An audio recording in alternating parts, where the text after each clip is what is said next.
आज का हमारा अध्याय है 8वां गति। दैनिक जीवन में हम वस्तुओं को विरामावस्था में तथा कुछ वस्तुओं को गतिमान अवस्था में देखते हैं।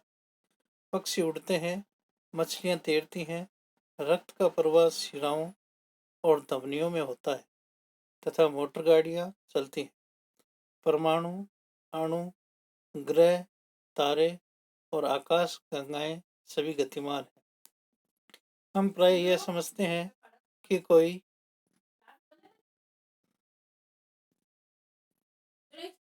वस्तु गति में तभी है जब वह समय के साथ अपनी स्थिति को परिवर्तित करती है। तथापि ऐसी कई अवस्थाएं हैं जिनमें गति के अस्तित्व के अप्रत्यक्ष साक्ष्य हैं। उदाहरण के लिए हम हवा की गति का अनुमान धूल कणों के उड़ने एवं पेड़ों की शाखाओं और पत्तियों के हिलने डुलने से लगाते हैं।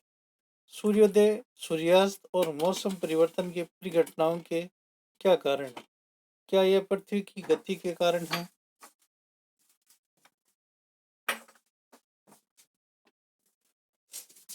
यदि यह सही है तो हम पृथ्वी की गति का अनुमान प्रत्यक्ष रूप से क्यों नहीं लगा पाते? किसी व्यक्ति के लिए एक वस्तु गतिशील प्रतीत हो सकती है जबकि दूसरे के लिए स्थिर। गति कर रही बस के यात्रियों के लिए सड़क के किनारे लगे पेड़ पौधे पीछे की ओर गतिमान प्रतीत होते हैं, जबकि सड़क के किनारे खड़ा एक व्यक्ति बस के साथ यात्रियों को भी गति करते हुए पाता है। यद्यपि बस के अंदर बैठा हुआ एक यात्री अपने साथी यात्रियों को विरामावस्था में पाता है। ये अवलोकन क्या संकेत करते हैं? बहुत सी गतियां जटिल होती हैं। कुछ वस्तुएं सीधी रेखा में तो कुछ वस्तुएं वृत्तीय पथ पर गतिमान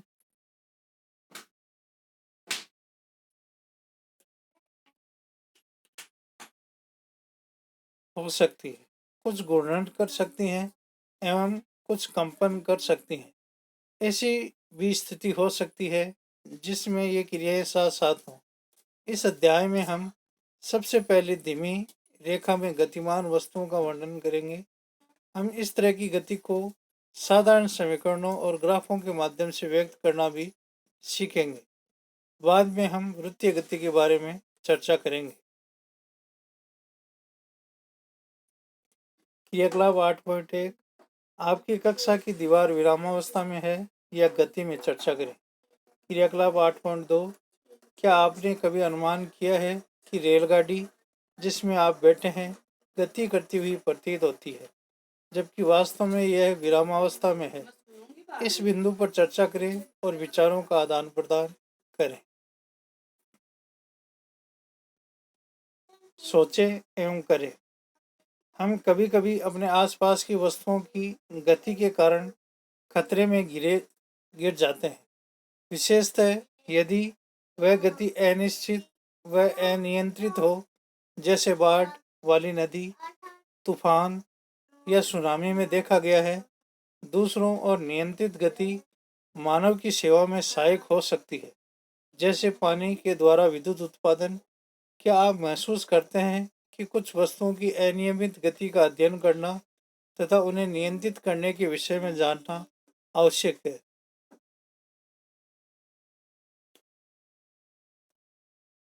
8.1 गति का वर्णन। हम किसी वस्तु की स्थिति को एक निर्देश बिंदु निर्धारित कर व्यक्त करते हैं। आइए हम इसे एक उदाहरण के द्वारा समझें। माना किसी गांव में एक स्कूल रेलवे स्टेशन से 2 किलोमीटर उत्तर दिशा में है। हमने स्कूल की स्थिति को रेलवे स्टेशन के सापेक्ष निर्धारित किया है। इस उदाहरण में रेलवे स्टेशन निर्देश बिंदु है। हम दूसरे निर्देश बिंदुओं का भी अपनी सुविधा अनुसार चयन कर सकते हैं। इसलिए किसी वस्तु की स्थिति को बताने के लिए हमें एक निर्देश बिंदु की आवश्यकता होती है जिसे मूल बिंदु कहा जाता है।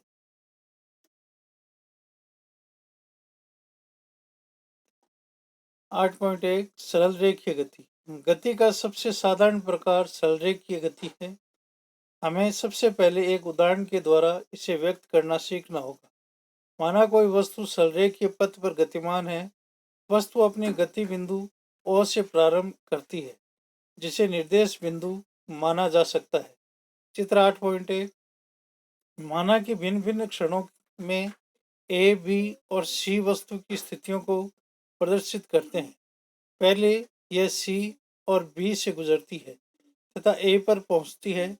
इसके पश्चात यह उसी पथ पर लौटती है और बी से गुजरते हुए सी तक पहुंचती है।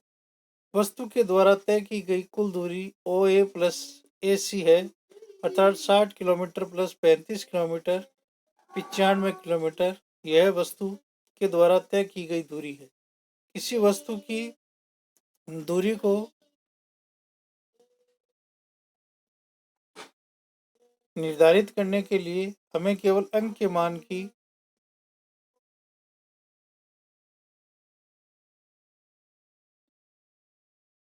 यहाँ पर चित्र 8.1 में एक किसी सरल रेखा के पथ पर गतिमान वस्तु की स्थिति को दिखाया गया है। यहाँ पर ये 0 kilometre, 5 kilometre, 10 kilometre, 15 kilometre, 20 kilometre, यहाँ पर 25 किलोमीटर, यहाँ 30 किलोमीटर, यहाँ 35 किलोमीटर, यहाँ 40 किलोमीटर, यहाँ 45 किलोमीटर, यहाँ 50 किलोमीटर, यहाँ 55 किलोमीटर, यहाँ 60 किलोमीटर। यहाँ पर ए को दिखाया गया है, यहाँ पर बी को और यहाँ पर सी को दिखाया गया है।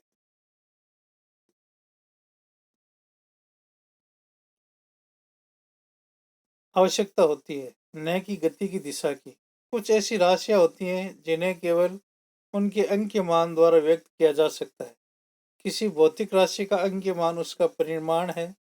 इस उदाहरण के द्वारा क्या आप वस्तु की प्रारंभिक स्थिति ओ से उसकी अंतिम स्थिति सी की दूरी ज्ञात कर सकते हैं। यह दूरी आपको ए से गुजरते हुए ओ से सी तक के विस्थापन का अंक के मान देगा। वस्तु की प्रारंभिक व अंतिम स्थिति के बीच की न्यूनतम दूरी को वस्तु का विस्थापन कहते हैं।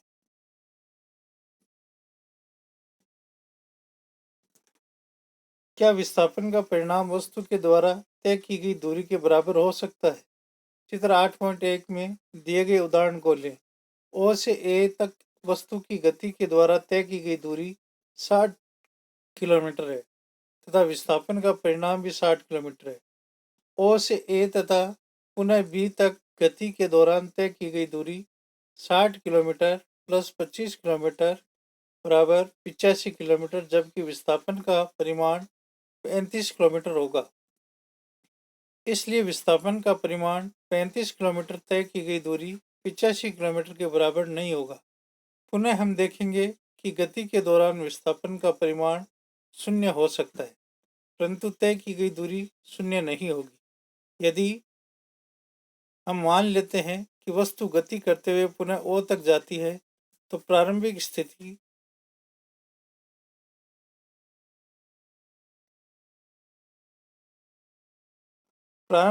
और अंतिम स्थिति आपस में मिल जाती है, अतः विस्थापन शून्य है। यद्यपि इस यात्रा में तय की गई दूरी ओ ए प्लस ए ओ 60 किलोमीटर प्लस 60 किलोमीटर 120 किलोमीटर है। इस प्रकार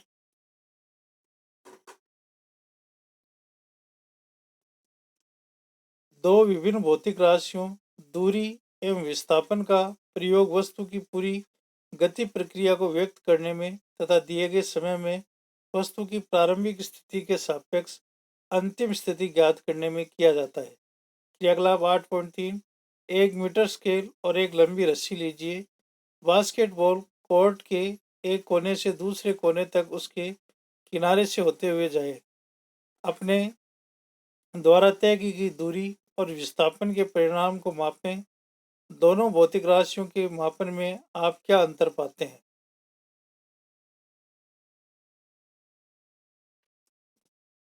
क्रियाकलाप 8.4 स्वचालित वाहनों में एक यंत्र लगा होता है जो उनके द्वारा तय की गई दूरी को प्रदर्शित करता है।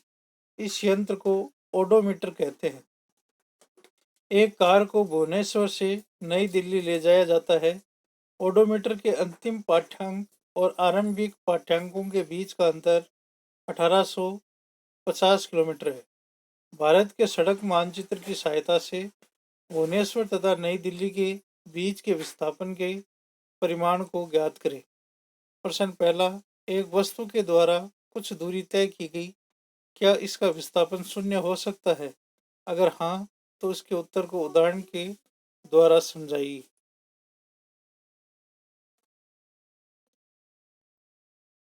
दूसरा, एक किसान 10 मीटर की भुजा वाले एक वर्गाकार खेत की सीमा 40 सेकंड में चक्कर लगाता है। 2 मिनट 20 सेकंड के बाद किसान के विस्थापन का परिमाण क्या होगा? तीसरा, विस्थापन के लिए निम्न में कौन सही है? यह शून्य नहीं हो सकता है। बी, इसका परिमाण वस्तु के द्वारा तय की गई दूरी से अधिक है।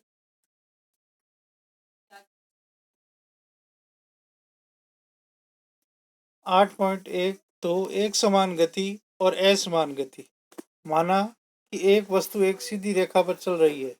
माना पहले 1 सेकंड में यह 50 मीटर, दूसरे सेकंड में 50 मीटर, तीसरे सेकंड में 50 मीटर और चौथे सेकंड में 50 मीटर दूरी तय करती है। इस स्थिति में वस्तु प्रत्येक सेकंड में 50 मीटर की दूरी तय करती है, क्योंकि वस्तु समान समय अंतराल में समान दूरी तय करती है, तो इसकी गति को एक समान गति कहते हैं। इस तरह की गति में समय अंतराल छोटा होना चाहिए। हम दैनिक जीवन में कई बार देखते हैं कि वस्तुओं के द्वारा समान समय अंतराल में असमान दूरी तय की जाती है। उदाहरण के लिए, भीड़ वाली सड़क पर जा रही कार या पार्क में दौड़ रहा एक व्यक्ति, ये असमान गति के कुछ उदाहरण हैं। क्रियाकलाप 8.5, दो वस्तुओं ए तथा बी की गति से संबंधित आंकड़ों की सारणी 8.1 में दिया गया है। ध्यान से देखें और बताएं कि वस्तुओं की गति एक समान है या असमान।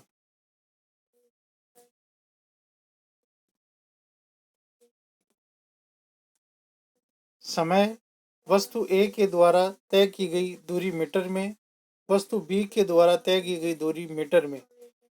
9:30 AM पर ए के द्वारा तय की गई दूरी तो थी वो 10 मीटर है। बी के द्वारा तय की गई दूरी 12 मीटर है। 9:45 AM पर ए द्वारा 20 मीटर और बी द्वारा 19 मीटर। 10:30 और 23 मीटर बी के द्वारा। 10:15 पर ए के द्वारा 40 मीटर और बी के द्वारा 35 मीटर दूरी तय की गई।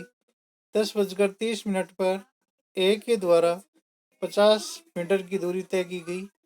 बी के द्वारा 37 मीटर की दूरी तय की गई। 10:45 AM पर ए के द्वारा तय की गई दूरी 60 मीटर और वस्तु बी के द्वारा तय की गई दूरी 41 मीटर है। 11 AM पर ए के द्वारा तय की गई दूरी 70 मीटर और बी के द्वारा तय की गई दूरी 44 मीटर है।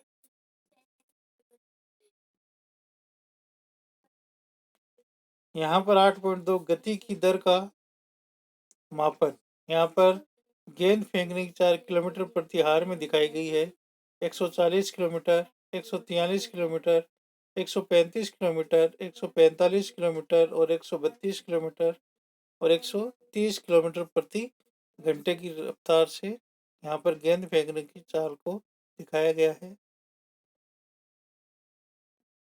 यहाँ पर निर्धारित चाल को दिखाया गया है। निर्धारित चाल 50 किलोमीटर प्रति घंटा और नीचे वाले की 40 किलोमीटर प्रति घंटा। यहाँ बी में चित्र 8.2 में यहाँ पर एक वाहन को दिखाया गया है।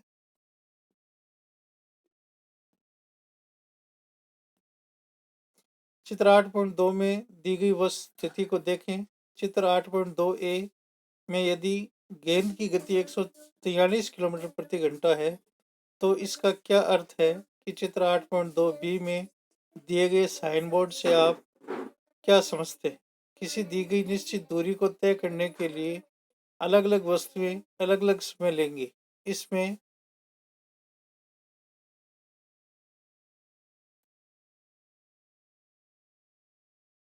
से कुछ तेज चलती हैं तो कुछ धीमे। वस्तुओं की गति करने की दर अलग अलग हो सकती है। अलग अलग वस्तुएं समान दर से भी गति कर सकती हैं। वस्तु द्वारा इकाई समय में तय की गई दूरी के उपयोग से उस वस्तु की गति की दर प्राप्त की जा सकती है। इस राशि को चाल कहा जाता है। चाल का मात्रक मीटर प्रति सेकंड है। यह मीटर प्रति सेकंड चिन्ह द्वारा प्रदर्शित की जाती है। चाल का अन्य मात्रक सेंटीमीटर प्रति सेकंड या सेंटीमीटर प्रति सेकंड है और किलोमीटर प्रति घंटा। वस्तु की गति को व्यक्त करने के लिए हमें केवल उसके परिमाण की आवश्यकता होती है। यह आवश्यक नहीं है कि वस्तु की गति नियत हो। अधिकतर अवस्थाओं में वस्तु असमान गति में होगी, इसलिए इसलिए हम उन वस्तुओं की गति की दर को उनकी औसत चाल के रूप में व्यक्त करते हैं। वस्तु की औसत चाल उसके द्वारा तय की गई कुल दूरी को कुल समयावधि से भाग देकर प्राप्त किया जा सकता है। औसत चाल बराबर तय की गई कुल दूरी बटे कुल समयावधि। यदि एक वस्तु t समय में s दूरी तय करती है तो इसकी चाल v बराबर s/t होगा।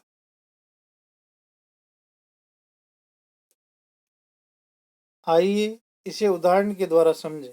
एक कार 2 घंटे में 100 किलोमीटर की दूरी तय करती है।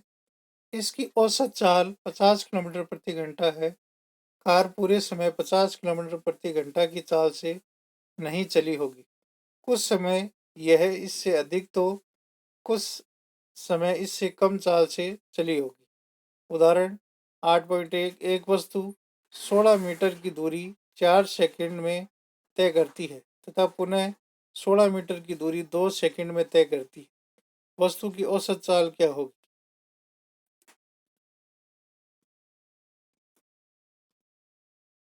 वस्तु के द्वारा तय की गई कुल दूरी 16 मीटर प्लस 16 मीटर बराबर 32 मीटर। लिया गया कुल समय 40 सेकंड प्लस 2 सेकंड बराबर 6 सेकंड। औसत चाल तय की गई कुल दूरी बटे लिया गया समय 32 मीटर और 6 सेकंड, तो आ गया आंसर 5.33 मीटर प्रति सेकंड। ये इसकी औसत चाल है।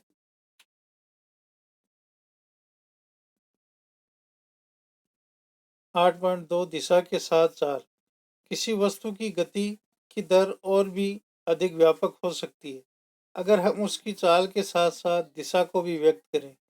वह राशि जो इन दोनों पक्षों को व्यक्त करती है उसे वेग कहा जाता है। अतः एक निश्चित दिशा में चाल को वेग कहते हैं। किसी वस्तु का वेग समान या असमान हो सकता है। यह वस्तु की चाल, गति की दिशा दोनों के परिवर्तन के साथ परिवर्तित हो सकती है।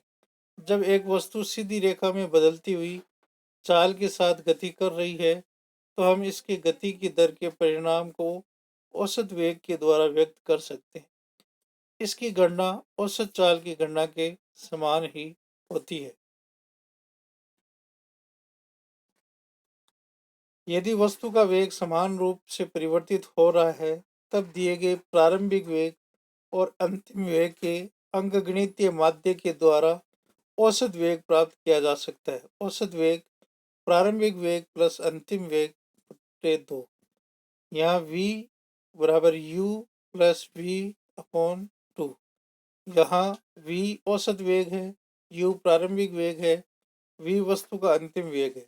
चाल तथा वेग दोनों का मात्रक समान होता है, अतः मीटर प्रति सेकंड होगा।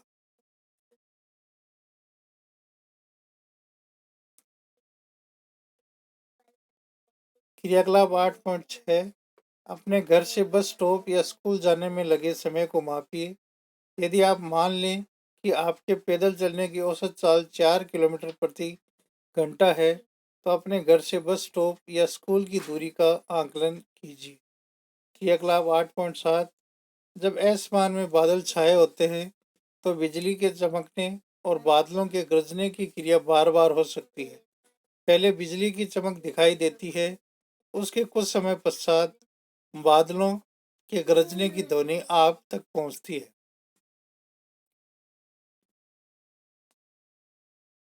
क्या आप बता सकते हैं ऐसा क्यों होता है? इनके बीच के समयांतराल को एक डिजिटल कलाई घड़ी या स्टॉप घड़ी से मापें। बिजली की चमक के निकटतम बिंदु की दूरी का परिकलन कीजिए। वायु में ध्वनि की चाल 346 मीटर प्रति सेकंड है। चाल एवं वेग में अंतर बताइए। दूसरा, किसी अवस्था में किसी वस्तु के औसत वेग का परिमाण उसकी औसत चाल के बराबर होगा। तीसरा, एक गाड़ी का ओडोमीटर क्या मापता है?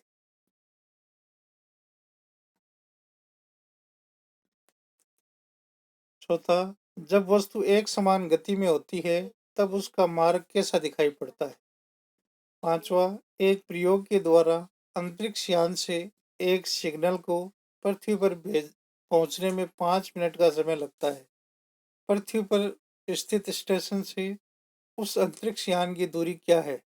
सिग्नल की चाल बराबर प्रकाश की चाल बराबर 3 × 10⁸ मीटर प्रति सेकंड। उदाहरण 8.2, यात्रा शुरू होते समय कार का ओडोमीटर 2000 किलोमीटर प्रदर्शित करता है और यात्रा समाप्ति पर 2400 किलोमीटर प्रदर्शित करता है।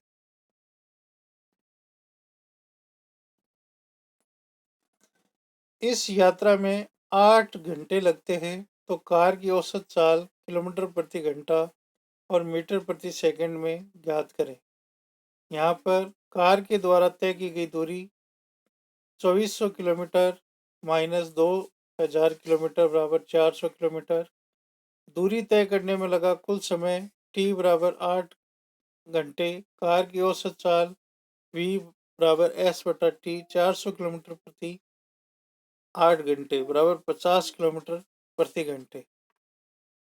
50 किलोमीटर बटे हार इंटू 1000 मीटर बटे 1 किलोमीटर इंटू 1 घंटा बटे 3600 सेकेंड, तो आंसर आ जाएगा 13.9 मीटर प्रति सेकेंड। कार की औसत चाल 50 किलोमीटर प्रति घंटा अथवा 13.9 मीटर प्रति सेकेंड है। उदाहरण 8.3, उषा 90 मीटर लंबे तालाब में तैरती है। वह एक सिरे से दूसरे सिरे तक सरल रेखीय पथ पर चल जाती है तथा वापस आती है। इस दौरान वह कुल 180 मिनट की दूरी 1 मिनट में तय करती है। उषा की औसत चाल और औसत वेग को ज्ञात कीजिए।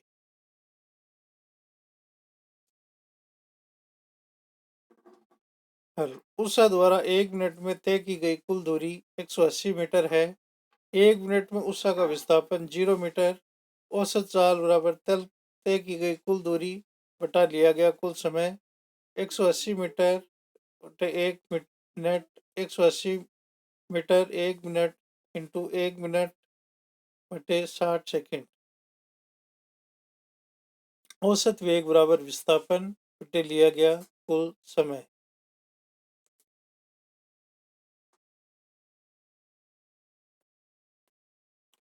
0 मीटर बटे 60 सेकेंड बराबर 0 मीटर प्रति सेकेंड। अतः उषा की औसत चाल 3 मीटर प्रति सेकेंड और औसत वेग 0 मीटर प्रति सेकेंड है।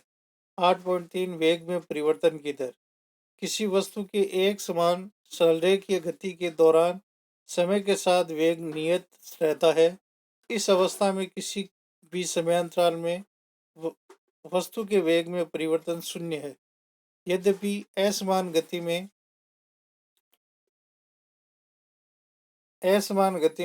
वेग समय के साथ परिवर्तित होता है। इसका मान विभिन्न समयों पर एवं विभिन्न बिंदुओं पर भिन्न भिन्न होता है। इस प्रकार किसी भी समयांतराल पर वस्तु के वेग में परिवर्तन शून्य नहीं होता है। क्या अब हम वस्तु के वेग में परिवर्तन को व्यक्त कर सकते हैं? इस तरह के प्रश्नों का उत्तर देने के लिए हमें एक अन्य भौतिक राशि त्वरण के बारे में जानना होगा, जो कि एक वस्तु के प्रति इकाई समय में वेग परिवर्तन की माप है। त्वरण बराबर वेग में परिवर्तन बटा लिया गया समय। यदि एक वस्तु का वेग प्रारंभिक वेग u से t समय में बदलकर v हो जाता है, तो त्वरण निम्न होगा: a बराबर v माइनस u बटे t। इस प्रकार की गति को त्वरित गति कहा जाता है। यदि त्वरण वेग की दिशा में है तो इसे धनात्मक लिया जाता है, और यदि यह वेग की विपरीत दिशा में होता है तो इसे ऋणात्मक लिया जाता है। त्वरण का मात्रक मीटर प्रति सेकंड स्क्वायर है। यदि एक वस्तु सीधी रेखा में चलती है और इसका वेग समान समयांतराल में समान रूप से घटता या बढ़ता है तो वस्तु के त्वरण में एक समान त्वरण कहा जाता है। स्वतंत्र रूप से गिर रही एक वस्तु की गति एक समान त्वरित गति का उदाहरण है। दूसरी ओर ये वस्तु असमान त्वरण से चल सकती है यदि उसका वेग असमान रूप से बदलता है। उदाहरण के लिए, यदि एक कार सीधी सड़क पर चलते हुए समान समयांतराल में असमान दर से चाल को परिवर्तित करती है, तब कहा जाता है कि कार असमान त्वरण के साथ गतिमान है।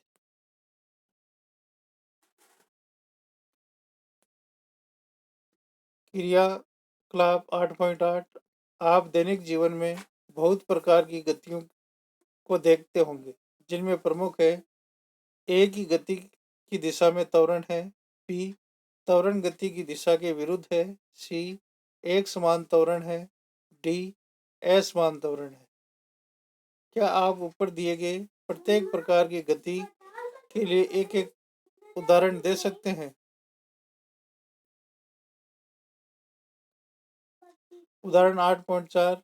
विरामावस्था में राहुल अपनी साइकिल को चलाना शुरू करता है और 30 सेकंड में 6 मीटर प्रति सेकंड का वेग प्राप्त करता है। वह इस प्रकार से ब्रेक लगाता है कि साइकिल का वेग अगले 5 सेकंड में कम होकर 4 मीटर प्रति सेकंड हो जाता है।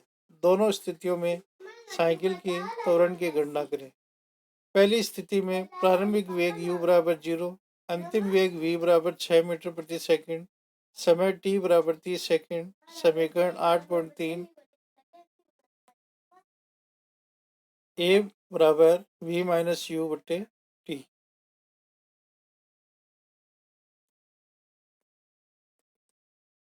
u, v और t का दिया हुआ मान ऊपर दिए गए समीकरण में रखने पर a बराबर 6 मीटर प्रति सेकंड माइनस 0 मीटर प्रति सेकंड बटा 30 सेकंड बराबर 0.2 मीटर प्रति सेकंड स्क्वायर। दूसरी अवस्था में प्रारंभिक वेग u बराबर 6 मीटर प्रति सेकंड, अंतिम वेग v बराबर 4 मीटर प्रति सेकंड, समय t बराबर 5 सेकंड। 4 मीटर प्रति सेकंड माइनस 6 मीटर प्रति सेकंड बटे 5 सेकंड बराबर माइनस 0.4 मीटर प्रति सेकंड स्क्वायर। साइकिल का त्वरण पहली स्थिति में 0.2 मीटर प्रति सेकंड स्क्वायर है और दूसरी स्थिति में माइनस 0.04 मीटर प्रति सेकंड स्क्वायर है। प्रश्न 1। आप किसी वस्तु के बारे में कब कहेंगे कि वह एक समान त्वरण से गति में है? दूसरा, वह असमान त्वरण से गति में है। दूसरा क्वेश्चन, एक बस की गति 5 सेकंड में 80 किलोमीटर प्रति घंटा से घटकर 60 किलोमीटर प्रति घंटा हो जाती है। बस का त्वरण ज्ञात कीजिए। तीसरा, एक रेलगाड़ी स्टेशन से चलना प्रारंभ करती है और एक समान त्वरण के साथ चलते हुए 10 मिनट में 40 किलोमीटर प्रति घंटा की चाल प्राप्त करती है। इसका त्वरण ज्ञात कीजिए। 8.4 गति का ग्राफीय प्रदर्शन। कई घटनाओं के बारे में मूल जानकारी सुविधाजनक विधि से ग्राफ द्वारा प्रदर्शित की जा सकती है। उदाहरण के लिए, किसी एक दिवसीय क्रिकेट मैच के प्रसारण में किसी टीम द्वारा प्रत्येक ओवर में बनाए गए रनों की दर को प्राय ऊर्ध्वाधर बार ग्राफ से दिखाया जाता है, जैसा कि आपने गणित में पढ़ा है कि एक सरल रेखीय ग्राफ की सहायता से दो चर युक्त रैखिक समीकरण का हल ज्ञात किया जाता है। किसी वस्तु की गति को दर्शाने के लिए एक रेखीय ग्राफ की आवश्यकता होती है। इस स्थिति में रेखा ग्राफ किसी एक भौतिक राशि पर निर्भरता को दर्शाता है, जैसे दूरी या वेग का दूसरी राशि जैसे समय पर। 8.4 दूरी समय ग्राफ। समय के साथ किसी वस्तु की स्थिति परिवर्तन को एक सुविधाजनक पैमाना अपनाकर दूरी समय ग्राफ द्वारा व्यक्त किया जा सकता है। इस ग्राफ में समय को x अक्ष और दूरी को y अक्ष पर प्रदर्शित किया जाता है।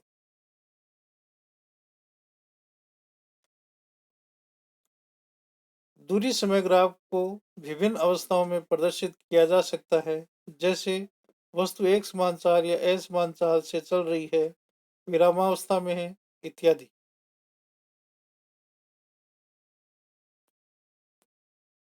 यहाँ पर ये समय को दिखाया गया है मिनट में, यहाँ पर दूरी को दिखाया गया है। समय 20 मिनट, 40 मिनट, 60 मिनट। यहाँ पर दूरी 10 मीटर, 10 किलोमीटर, 20 किलोमीटर, 30 किलोमीटर और 40 किलोमीटर। यहाँ पर ये दिखाया गया है 25 किलोमीटर, 25 किलोमीटर, 40 किलोमीटर, 50 किलोमीटर और 60 किलोमीटर। चित्र 8.3 एक समान चाल से गतिमान किसी वस्तु का दूरी समय ग्राफ। हम जानते हैं कि जब कोई वस्तु समान दूरी समान समय अंतराल में तय करती है तब उसकी चाल एक समान होती है। अतः वस्तु के द्वारा तय की गई दूरी लिए गए समय के समानुपाती होती है। इस प्रकार एक समान चाल के लिए समय के साथ तय की गई दूरी का ग्राफ एक सरल रेखा है, जैसा कि चित्र 8.3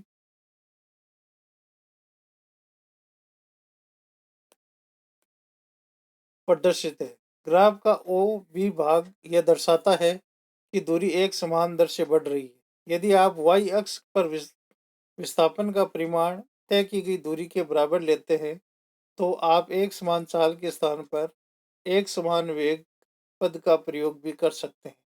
हम दूरी समय ग्राफ का प्रयोग वस्तु की चाल ज्ञात करने के लिए कर सकते हैं। ऐसा करने के लिए चित्र 8.3 में दिए गए दूरी समय ग्राफ के भाग ए बी को लें।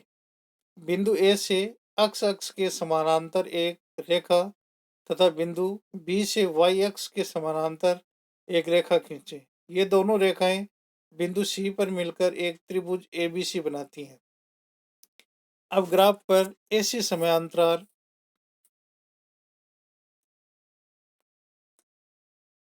T2 माइनस T1 को बताता है, जबकि BC दूरी S2 माइनस S1 को बताता है। हम ग्राफ से देख सकते हैं कि वस्तु A से B बिंदु तक जाने में T2 माइनस T1 समय में S2 माइनस S1 दूरी तय करती है।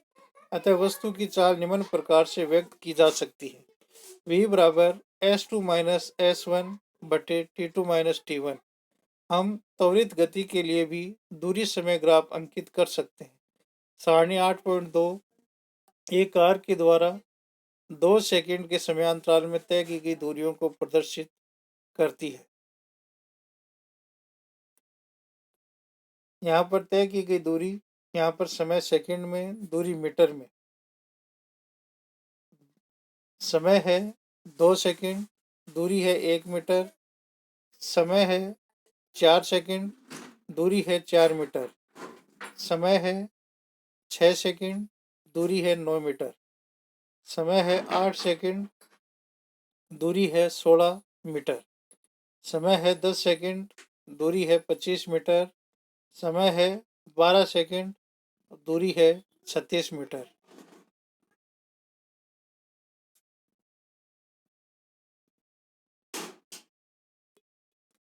चित्र 8.4 असमान चाल से गतिमान किसी कार का दूरी समय ग्राफ यहाँ पर दिखाया गया है। समय सेकंड में 2 second, 4 second, 6 second, 8 second, 10 second और 12 सेकंड। इधर दूरी दिखाई गई है मीटर में 5 metre, 10 metre, 15 metre, 20 metre, 25 metre, 30 metre, 35 metre और 40 मीटर। यहाँ पर 2, यहाँ पर 4 मीटर, यहाँ पर 6 मीटर, 8 मीटर, 10 मीटर और 12 मीटर ये ग्राफ के द्वारा दर्शाया गया है। कार की गति के लिए दूरी समय ग्राफ चित्र 8.4 में दर्शाया गया है। ध्यान दें कि इस ग्राफ की आकृति चित्र 8.3 में दिए गए ग्राफ से भिन्न है। इस ग्राफ की प्रकृति समय के साथ कार द्वारा तय की गई दूरी का आरेखीय परिवर्तन दर्शाता है। इस प्रकार चित्र 8.4 में दिखाया गया ग्राफ असमान चाल को व्यक्त करता है। 8.4.2 वेग समय ग्राफ। एक सरल रेखा में चल रही वस्तु के वेग में समय के साथ परिवर्तन को वेग समय ग्राफ द्वारा दर्शाया जा सकता है। यहाँ पर चित्र 8.5 एक समान चाल से गतिमान किसी कार का वेग समय ग्राफ दिखाया गया है। समय है हार में, एक हार, 2 घंटे, 3 घंटे और 4 घंटे। इधर 10 किलोमीटर, 20 किलोमीटर, 30 किलोमीटर, 40 किलोमीटर और 50 किलोमीटर। यहाँ पर ये ग्राफ को दिखाया गया है।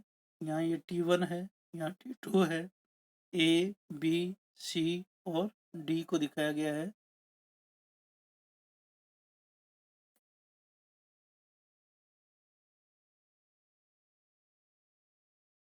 इस ग्राफ में समय को x अक्ष के और वेग को y अक्ष पर दर्शाया जाता है। यदि वस्तु एक समान वेग से गतिमान है तो समय के साथ वेग समय ग्राफ को ऊंचाई में कोई परिवर्तन नहीं होगा। चित्र 8.5 यह x अक्ष के समानांतर एक सीधी रेखा होगी। चित्र 8.5 में एक कार जो कि 40 किलोमीटर प्रति घंटा की एक समान वेग से गति कर रही है के वेग समय ग्राफ को दर्शाया गया है।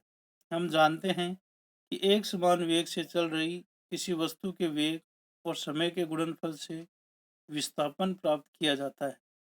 वेग समय ग्राफ तथा समय अक्ष के द्वारा घेरा गया क्षेत्र विस्थापन के परिमाण के बराबर होता है।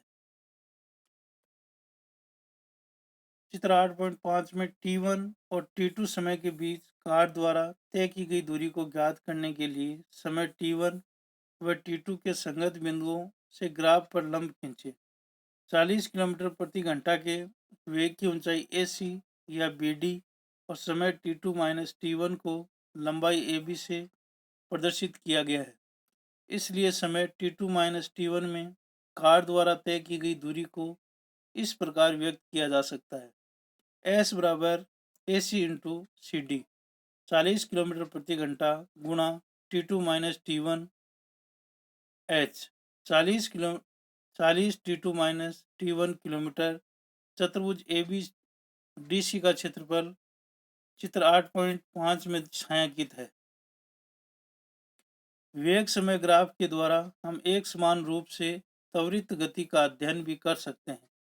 मान लें कि एक कार के इंजन को जांचने के लिए सीधे मार्ग पर चलाया जाता है। माना कि चालक के साथ में बैठा एक व्यक्ति 5 सेकंड के बाद कार के स्पीडोमीटर का पाठ्यांक लेता है। कार का वेग विभिन्न समयों पर मीटर प्रति सेकंड व किलोमीटर प्रति सेकंड में सारणी 8.3 में प्रदर्शित किया गया है।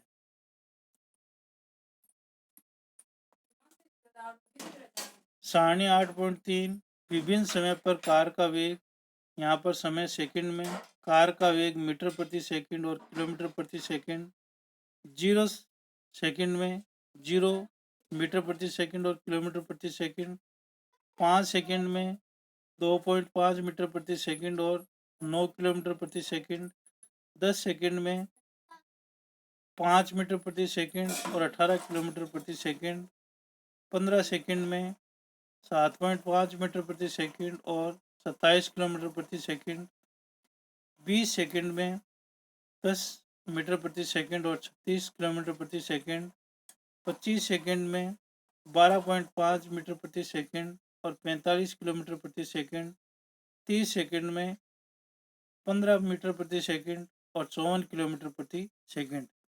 इस स्थिति में कार की गति के लिए समय वेग ग्राफ चित्र 8.6 में प्रदर्शित किया गया है। ग्राफ की प्रकृति यह बताती है कि समान समय अंतराल में वेग में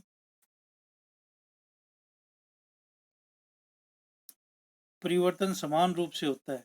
इस प्रकार सभी एक समान त्वरित गतियों के लिए वेग समय ग्राफ सीधी रेखा है।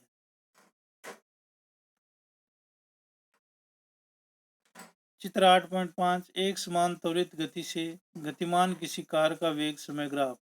यहाँ पर 5 second, 10 second, 15 second, 20 second, 25 second, 30 second. इधर 10 किलोमीटर प्रति घंटा, 20 किलोमीटर प्रति घंटा, 30 किलोमीटर प्रति घंटा, 40 किलोमीटर प्रति घंटा, 50 किलोमीटर प्रति घंटा और 60 किलोमीटर प्रति घंटा। यहाँ ये 5 किलोमीटर, यहाँ 10 किलोमीटर, यहाँ 15 किलोमीटर, 20 किलोमीटर, 25 किलोमीटर और 30 किलोमीटर ये दर्शाया गया है इस ग्राफ में। आप कार के द्वारा तय की गई दूरी को वेग समय ग्राफ द्वारा प्राप्त कर सकते हैं। वेग समय ग्राफ का क्षेत्रफल दिए गए समयांतराल में कार द्वारा तय की गई दूरी विस्थापन के परिणाम को बताता है। यदि कार एक समान वेग से गति करे तो ग्राफ चित्र 8.6 में दर्शाए अनुसार ABCD द्वारा तय की गई दूरी को दर्शाया जाएगा। क्योंकि कार के वेग का परिमाण त्वरण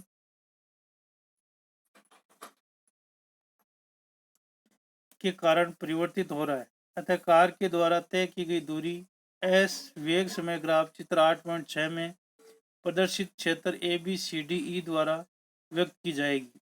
S बराबर ABCDE का क्षेत्रफल बराबर आयत ABCD का क्षेत्रफल प्लस त्रिभुज ADE का क्षेत्रफल। यहाँ AB गुणा BC plus 1/2 AD into DE। असमान त्वरित गति की स्थिति में वेग समय ग्राफ किसी भी आकृति का हो सकता है। चित्र 8.7 ए वेग समय ग्राफ को दर्शाता है जो किसी एक वस्तु के गति को प्रदर्शित करता है जिसका वेग समय के साथ घटता है, जबकि चित्र 8.7 बी में किसी वस्तु के वेग में असमान परिवर्तन को वेग समय ग्राफ द्वारा दर्शाया गया है।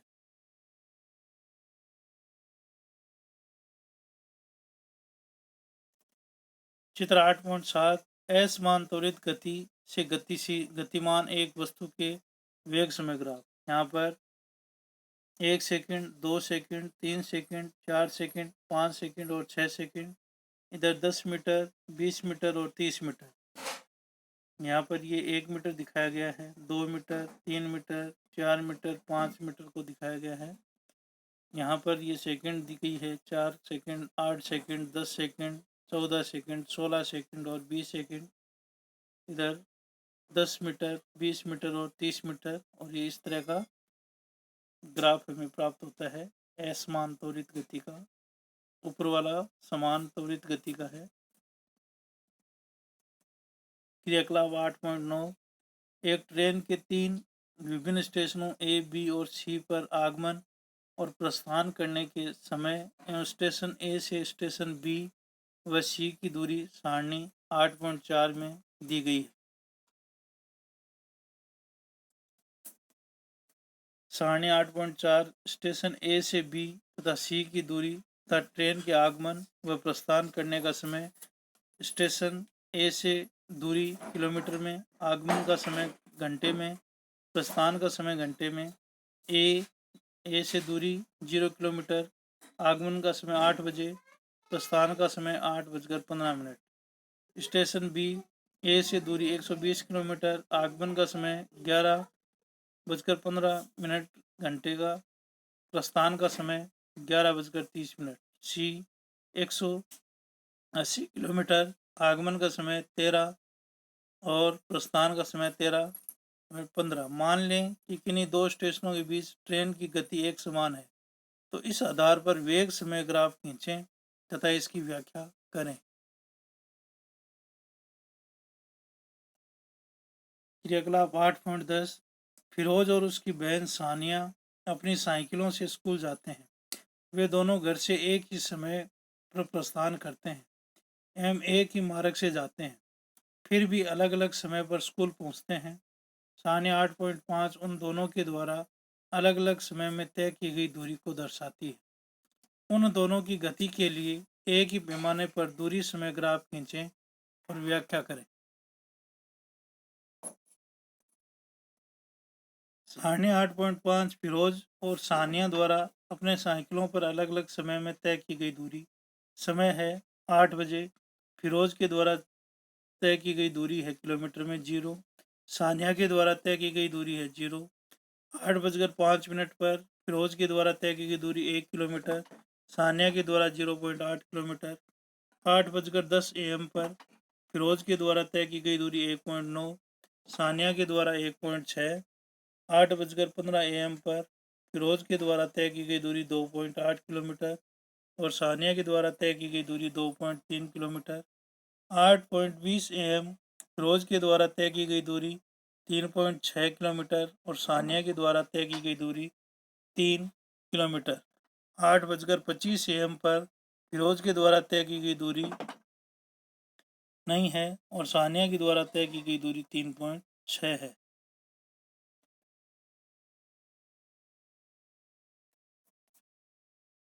प्रश्न, किसी वस्तु के एक समान व असमान गति के द्वारा समय दूरी ग्राफ की प्रकृति क्या होती है? किसी वस्तु की गति के विषय में आप क्या कह सकते हैं जिसका दूरी समय ग्राफ समय अक्ष के समानांतर एक सरल रेखा है? तीसरा, किसी वस्तु की गति के विषय में आप क्या कह सकते हैं जिसका चाल समय ग्राफ अक्ष के समानांतर एक सरल रेखा है? चौथा, वेग समय ग्राफ के नीचे के क्षेत्र में मापी गई राशि क्या होती है? 8.5 ग्राफीय विधि से गति के समीकरण। कोई वस्तु सीधी रेखा में एक समान त्वरण से चलती है तो एक निश्चित समयांतराल में समीकरणों के द्वारा उसके वेग, गति के द्वारा त्वरण तथा उसके द्वारा तय की गई दूरी के संबंध स्थापित करना संभव है, जिन्हें गति के समीकरण के नाम से जाना जाता है। इस प्रकार से 3 समीकरण निम्नलिखित हैं। v बराबर u plus a t, s बराबर u t plus 1/2 a t square, 2as बराबर v square minus u square. जहाँ u वस्तु का प्रारंभिक वेग है जो कि t समय के लिए एक समान त्वरण a से चलती है, v अंतिम वेग है तथा t समय में वस्तु द्वारा तय की गई दूरी s है। समीकरण 8.5 वेग एवं समय में संबंध व्यक्त करती है तथा समीकरण 8.6 समय व स्थिति के बीच संबंध व्यक्त करती है। समीकरण 8.7 जो एक वेग एवं स्थिति के बीच संबंध व्यक्त करती है, जिसे समीकरण 8.5 एवं 8.6 से t को विलुप्त कर प्राप्त किया जा सकता है। इन तीनों समीकरणों को ग्राफीय विधि से भी प्राप्त किया जा सकता है।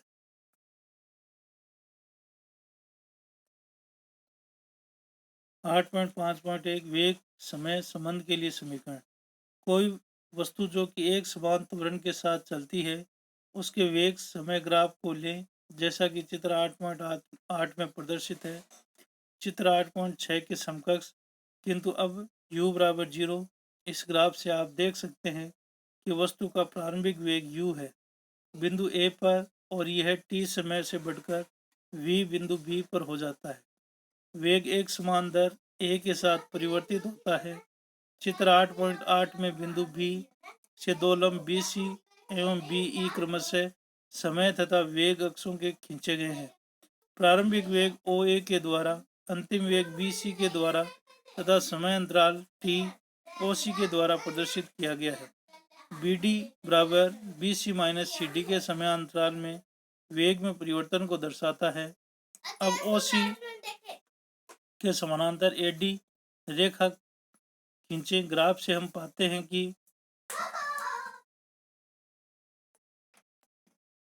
चित्र 8.8 गति के समीकरणों को प्राप्त करने के लिए वेग समय ग्राफ समय सेकंड में और वेग मीटर प्रति सेकंड में, यहाँ पर A, यहाँ पर B, यहाँ पर C, D और E ये ग्राफ दिखाया गया है। BC बराबर BD प्लस TC बराबर BD प्लस OA। इसमें BC बराबर V तथा OA बराबर U रखने पर हम पाते हैं V बराबर BD प्लस U, BD बराबर V माइनस U।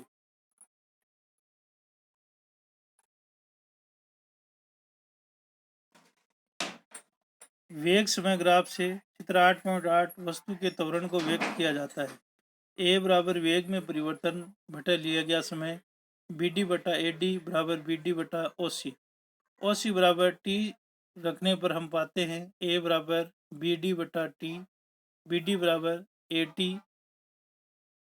समीकरण 8.8 तथा 8.9 से हम पाते हैं v बराबर u प्लस ए टी।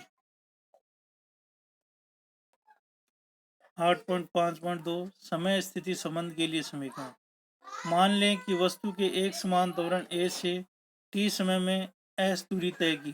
चित्र 8.8 में वस्तु के द्वारा तय की गई दूरी वेग समय ग्राफ AB के नीचे घिरे क्षेत्र OABC द्वारा प्राप्त की जाती है।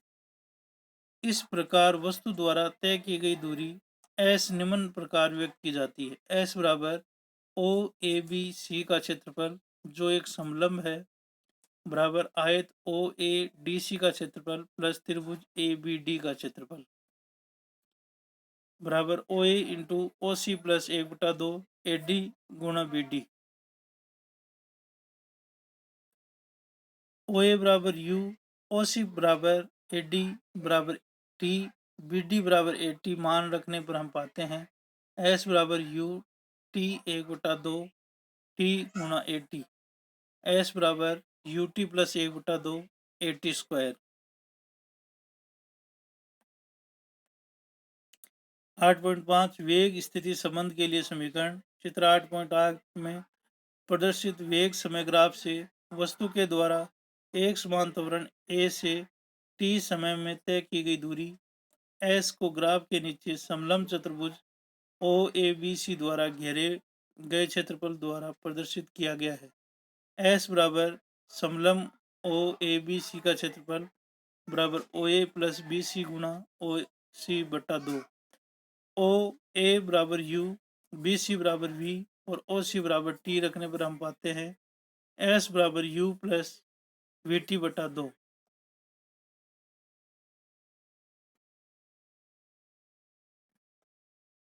वेग समय संबंध समीकरण 8.6 से हम पाते हैं T बराबर V माइनस U बटा A। समीकरण 8.11 समीकरण 8.12 से हम पाते हैं S बराबर U plus V plus U गुणा V माइनस U बटा 2A, 2AS V square minus U square.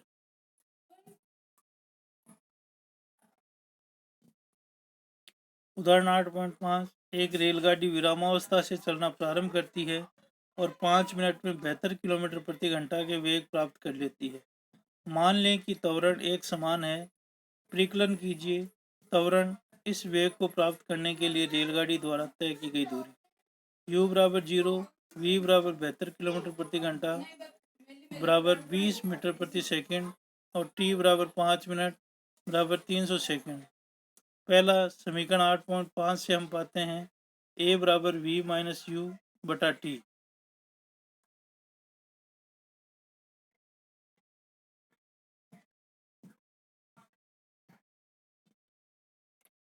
बीस मीटर प्रति सेकंड माइनस 0 मीटर प्रति सेकंड बटा 300 सेकंड 1/15 मीटर प्रति सेकंड स्क्वायर। समीकरण 8.7 से हम जानते हैं 2AS बराबर V square minus U square बराबर V स्क्वायर माइनस 0 अतः S बराबर V स्क्वायर बटा 2A।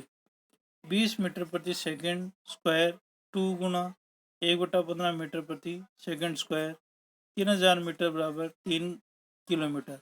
यह रेलगाड़ी का त्वरण है 1/15 मीटर सेकंड स्क्वायर है। तय की गई दूरी 3 किलोमीटर है। उदाहरण 8.6 कोई कार एक समान रूप से त्वरित होकर 5 सेकंड में 18 किलोमीटर प्रति घंटा से 36 किलोमीटर प्रति घंटा की गति प्राप्त करती है। ज्ञात करें त्वरण उतने समय में कार के द्वारा तय की गई दूरी।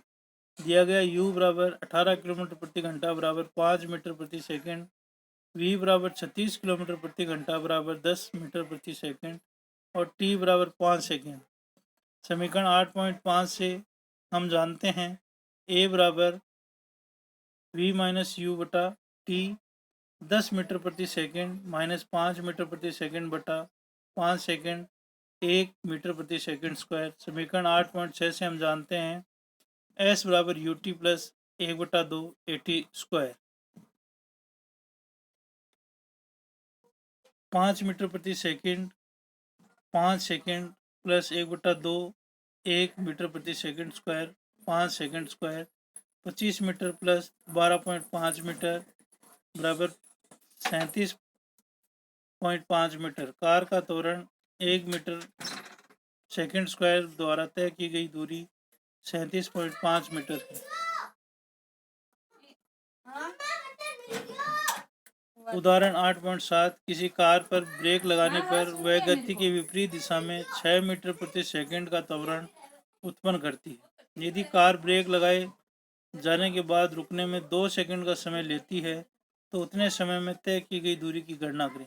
दिया गया है a बराबर -6 मीटर सेकंड स्क्वायर, t बराबर 2 सेकंड, v बराबर 0 मीटर सेकंड। समीकरण 8.5 से हम जानते हैं v बराबर u प्लस at 0 v का मान u का मान u प्लस a का मान -6 मीटर प्रति सेकंड स्क्वायर, t का मान 2 सेकंड है तो u बराबर 12 मीटर प्रति सेकंड। समीकरण 8.6 से हम पाते हैं s बराबर ut प्लस 1/2 t स्क्वायर।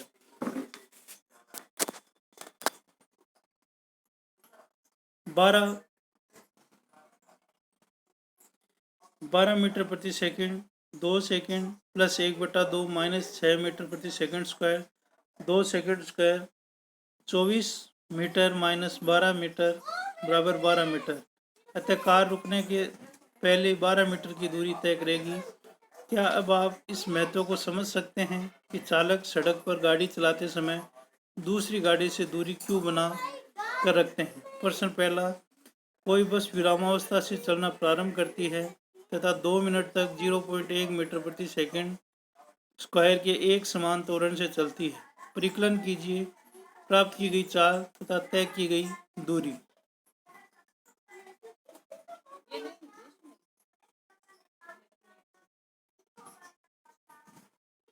दूसरा, कोई रेलगाड़ी 90 किलोमीटर प्रति घंटा के चाल से चल रही है। ब्रेक लगाए जाने पर 0.5 मीटर प्रति सेकंड स्क्वायर के एक समान त्वरण उत्पन्न करती है। रेलगाड़ी विरामावस्था में आने से पहले कितनी दूरी तय करेगी? तीसरा, एक ट्रॉली एक आनत तल पर 2 मीटर प्रति सेकंड स्क्वायर के त्वरण से नीचे जा रही है। गति प्रारंभ करने में 3 सेकंड के पश्चात उसका वेग क्या होगा? चौथा, एक रेसिंग कार का एक समान त्वरण 4 मीटर सेकंड स्क्वायर है। गति प्रारंभ करने के 10 सेकंड पश्चात वह कितनी दूरी तय करेगी? पांचवा, किसी पत्थर को ऊर्ध्वाधर ऊपर की ओर 5 मीटर प्रति सेकंड के वेग से फेंका जाता है। यदि गति के दौरान पत्थर को नीचे की ओर दिष्ट त्वरण 10 मीटर प्रति सेकंड स्क्वायर है तो पत्थर के द्वारा कितनी ऊंचाई प्राप्त की गई तथा उसे वहां पहुंचने में कितना समय लगा? 8.6 एक समान वृत्तीय गति। जब वस्तु के वेग में परिवर्तन होता है तब हम कहते हैं कि वस्तु त्वरित हो रही है। वेग में यह परिवर्तन वेग के परिमाण एवं गति की दिशा या दोनों के कारण हो सकता है। क्या आप एक उदाहरण के बारे में सोच सकते हैं जिसमें एक वस्तु अपने वेग के परिमाण को नहीं बदलती है परंतु अपनी गति की दिशा को बदलती है? किसी बंद पथ या मार्ग पर वस्तु की गति का उदाहरण लें। चित्र 8.9a किसी एथलीट या धावक को एक आयताकार पथ ABCD के अनुदिश दर्शाता है। माना एथलीट पथ के सीधे भागों AB, BC और CD और DA एक समान चाल से दौड़ता है। अपने आप को पथ पर बनाए रखने के लिए कोनों पर वह शीघ्रता से अपनी चाल बदलता है। एक चक्कर पूरा करने में उसे कितनी बार अपनी गति की दिशा बदलनी पड़ेगी? यह स्पष्ट है कि आयताकार पथ पर एक चक्कर लगाने के दौरान उसने 4 बार अपनी गति की दिशा को बदलना होगा।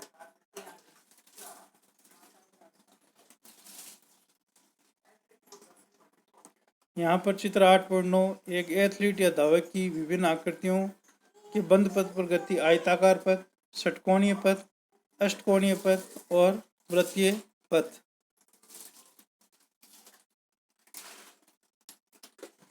अब मान लें कि एथलीट आयताकार पथ के स्थान पर षटकोणीय पथ ABCDE एफ की अनुदिश दौड़ रहा है, जैसा कि चित्र 8.9 बी में प्रदर्शित है।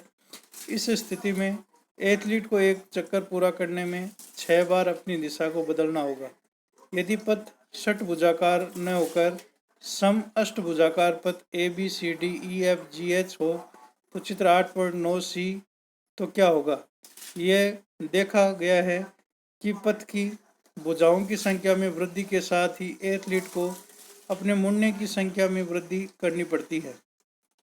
अगर हम अनिश्चित रूप से पथ की भुजाओं की संख्या बढ़ाएं तो उन भुजाओं का आकार कैसा होगा। यदि आप ऐसा करते हैं तो आप पाएंगे कि सभी भुजाओं की लंबाई घटकर एक बिंदु के समान हो जाएगी और पथ का आकार लगभग वृत्त के समान हो जाता है। अगर एथलीट एक वृत्तीय पथ पर नियत परिमाण वाले वेग के साथ दौड़ता है तो उसके वेग में परिवर्तन केवल गति की दिशा में परिवर्तन के कारण होता है। इसलिए वृत्तीय पथ पर दौड़ता हुआ एक एथलीट त्वरित गति का एक उदाहरण है।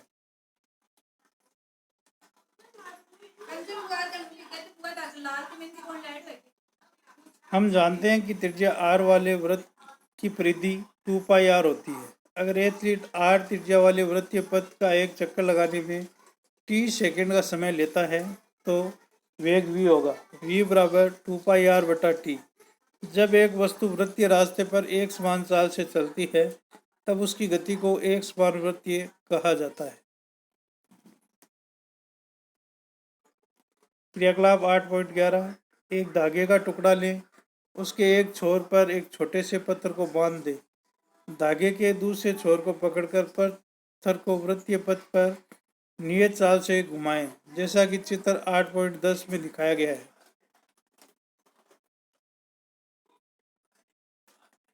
चित्र 8.10 पत्थर नियत परिणाम के वेग से वृत्तीय पथ को निर्दिष्ट करता हुआ यहाँ पर ये दिखाया गया है।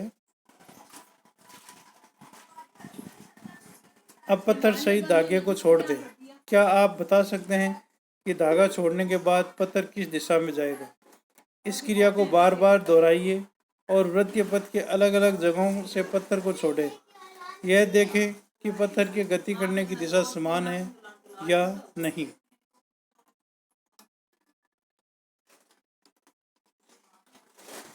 ध्यानपूर्वक देखने के बाद आप पाएंगे कि पत्थर वृत्तीय पथ के स्पर्श रेखीय सीधी रेखा के साथ गति करता है। ऐसा इसलिए क्योंकि जब पत्थर को छोड़ा जाता है तो वह उसी दिशा में गति जारी रखता है जिस दिशा में उस क्षण वह गति कर रहा है।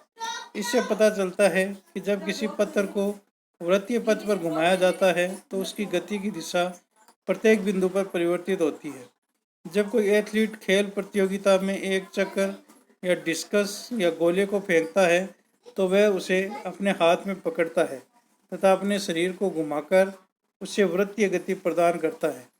इच्छित दिशा में एक बार छूटने के बाद गोला या चक्कर उसी दिशा में गति करता है जिस दिशा में वह छोड़ते समय गति कर रहा था। यह ठीक उसी प्रकार है जिस प्रकार उक्त क्रियाकलाप में पत्थर के लिए वर्णित है।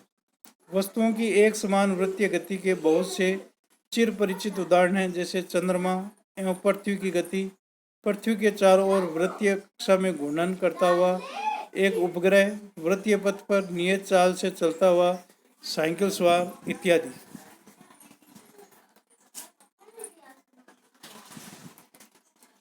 इस तरह से ये हमारा अध्याय पूरा हो गया है। अगर अच्छा लगे तो चैनल को सब्सक्राइब करें।